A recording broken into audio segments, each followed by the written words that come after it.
Препачките на улиците меѓу младите и се почестото девијантно однесување во и надвор од училиштата стануваат се посериозен општествен проблем. Надлежните уверуваат дека потребна е поголема координирана акција меѓу сите институции за подигање на јавната свест и кај младите и родителите, со цел поефикасно справување со овој предизвик. Министерот за социјална политика, демографија и млади Лимани порача дека насилството не смее да се третира како изолиран проблем, туку како предизвик што бара итно действување од сите чинители во општеството.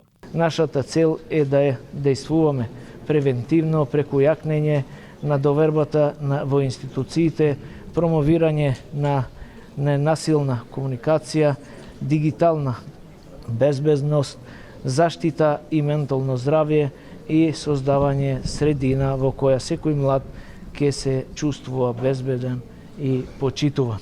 The most important is of course that young people are being heard, that they have a voice, that they can shape the environment in which they live and that they live free from fear and violence. Дека образовниот систем има клучна улога во раното препознавање и спречување на врсничкото насилство, потврди и министерката за образование. Јаневска потенцираше дека фокусот на институциите треба да биде ставен на превентивните механизми, се со цел да се создаде безбедна средина во училиштата. Ги здружуваме силите, идеите и стратегиите како тоа да го направиме поефикасно.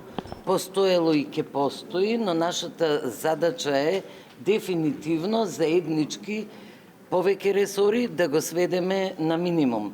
Министерот за внатрешни работи Панче Тошковски посочи дека полицијата веќе има засилено присуство и интензивна комуникација со училиштата. Полицијата е присутна на терен, веќе подолг временски период е фокусирана на колку што е можно поголема присутност помеѓу учениците во рамки на школите низ градот Скопје, низ цела Македонија.